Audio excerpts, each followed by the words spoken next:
This time we are taking this campaign back to back and we are serious about it. Now, watch this video and tell me in the comment section, tell me who you want, who you feel, and who you will give your vote for this election. Watch the video, watch. Recruit 50 million youths into the army and take away from their recruitment source. What they will eat? Cassava, agbado, corn in the morning, yam in the afternoon. It's growing here. You create demand and consumption.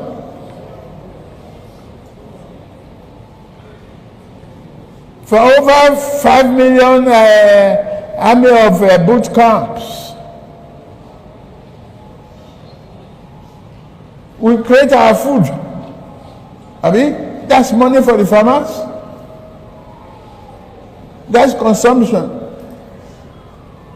for the soldiers and skill development.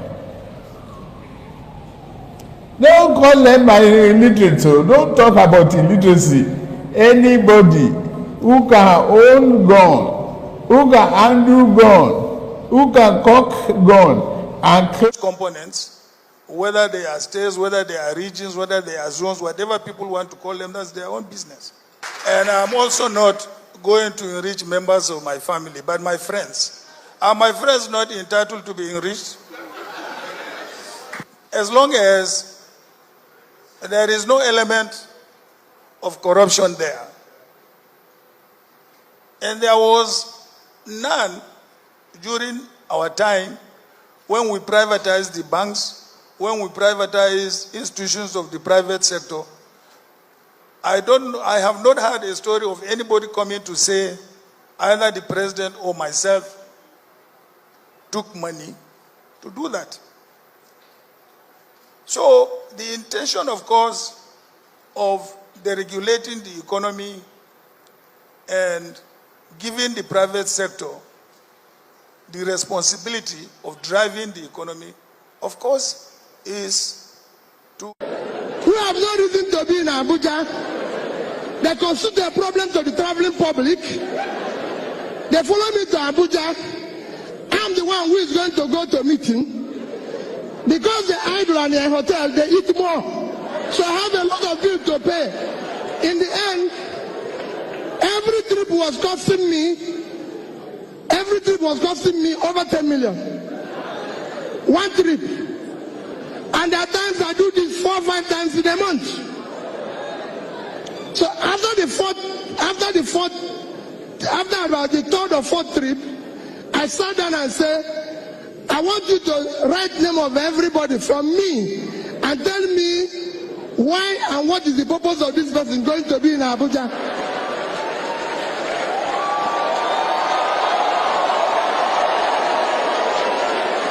And what did I do? What happened? What did they do? When they finished, I found out the only person that needs to go to Abuja is me. So I said to them, leave it, because some of you must have heard P2B travels alone. No, because the other people, I don't need them in Abuja. I give you an example. If I were taking police from Waka to Abuja, there might be about 12, 15 security men. And then each time I go, let me use today's pricing. One ticket one way is about 30,000. Coming back is 30,000.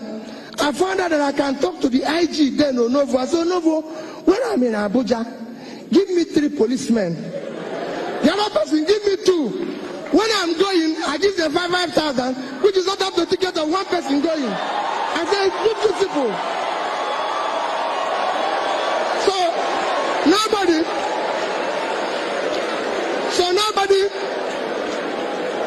nobody followed me to Abuja. 1 minute because my time is going on. Nobody followed me to Abuja. So when I call, the people say, hey, P2B is traveling on his own, he's carrying his bag. I'm a young man, I can carry my bag. What is the proposition? And I told them, I said, listen, this is not a problem I started from here. I had this problem while I was in the bank. So I know, and I'll tell you that experience. So I said, that stopped. The House had to question me at the end of, there was a time they wanted to go to what they call the World Igbo Congress in America. And they showed me that somebody before me had gone with 40 million. And they said they reduced my own is 32 million. I said to the PAMSEC, can you write me what is the implication of this to Anambra State? Nothing. He just kept telling me they have reduced it. I said, no. Well, let one person go. Whatever the Igbos in America discuss, they can tell us by this thing. We now change. We came to the government house. When I started being a governor, no permanent secretary in Anambra State had a car. The judges didn't have a car. And meanwhile, there's in the budget provided there's a 150 million naira for the government to buy 2 bulletproof cars for the governor.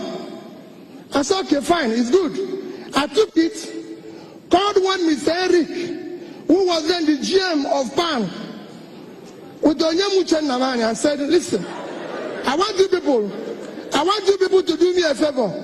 I want to buy, they used to sell Peugeot 406, 3.7 million. I said, I want to buy about 100. So you sell it to me 3 million. The Frenchman agreed with me. So I took the 150, gave him my deposit. He gave me the first 50 vehicles. I had 18 judges, so 18. I had permanent secretaries, 19, so 19. The governor will keep 10. So all my first tenure, if you're around Doka, I used 406 Peugeot. And nobody kidnapped me, nobody shot me, and we saved that money. We had, some of you might have, I was removed from office twice, because he was talking about sharing money.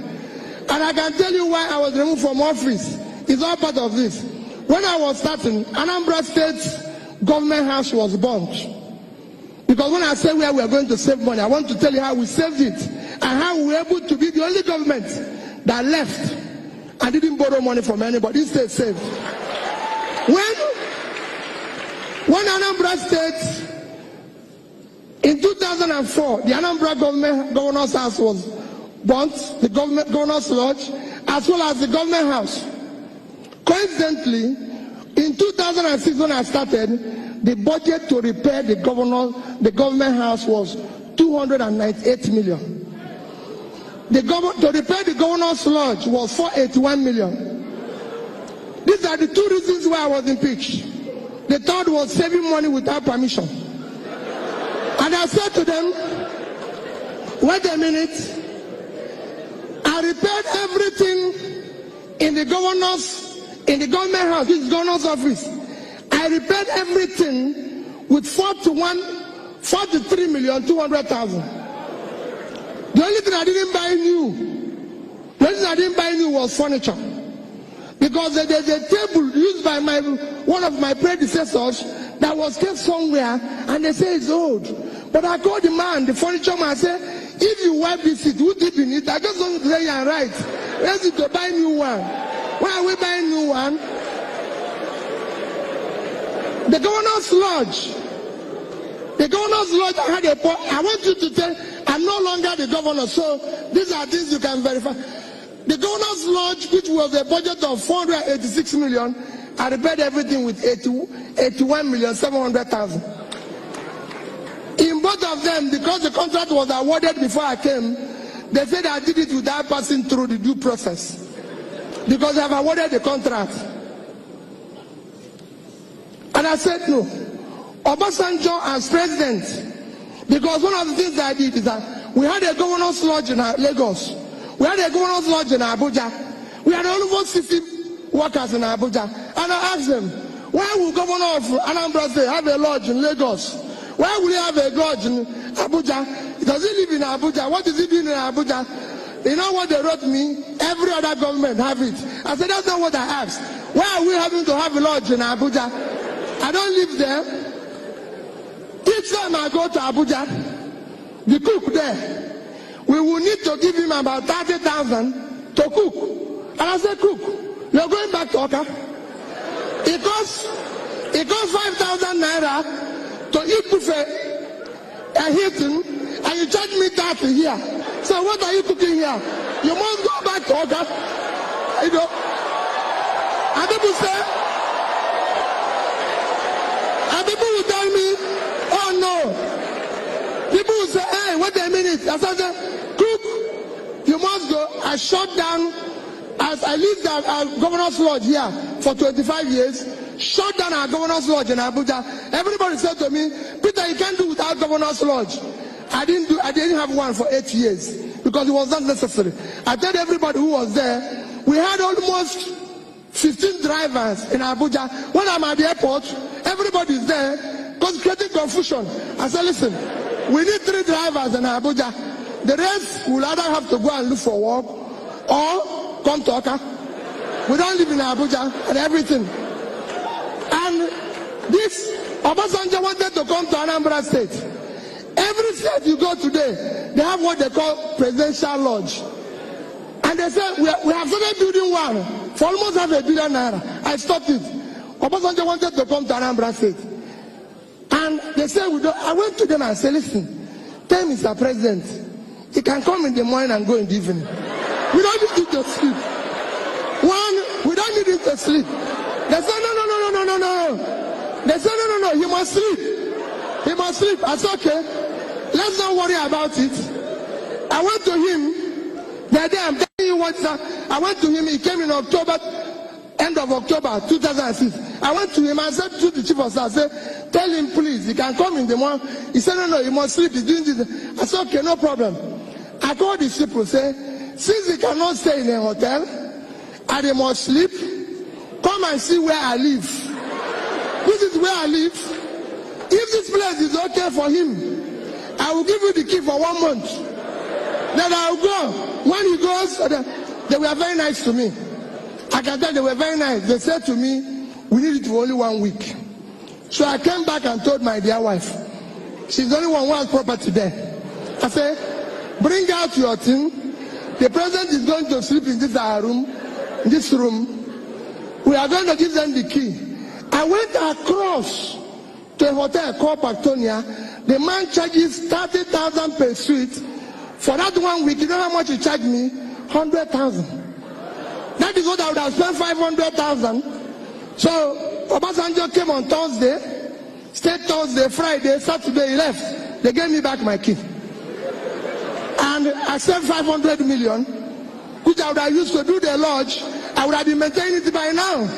So Anambra State does not have a presidential lodge because the president doesn't live in Anambra State. He lives in Abuja. They said, they told me that I don't have, they wanted a car. They said to me, oh, you must have a treated car, a bulletproof car that the president and his people can use. I said, I don't have. Bring your motor here. All I will tell you is that I will not, if you want that, I will enter it. But I will not, I don't have anything. They argued and argued and argued. Luckily for me, I have a neighboring state that bought that type of car. I said, okay, I'll go to this state and ask them to bring their car here. When you people go, they carry their vehicle. I don't have, and I won't buy it. What am I trying to say? You can do all this. You can save all this money. There's so much waste in our system, and we all tolerate it. People tell you today, I had people, yes, I quoted with people who said they come and do courtesy call. That was how I was telling Prof. I was quarreling with people. Somebody said he wants to do courtesy call. He wrote me a letter. As he's going, my protocol people come say, hey, oh God, this bishop or this chief, welcome now. I said, what? He said, we'll give you something. I said, the man just wants to say, you want to see me. Now you have seen this, right? Forget about Ghana must go back. Forget about your selfishness. Think about tomorrow. Cast your vote wisely. We must spread this message everywhere. Spread this video. Share this video. God bless you.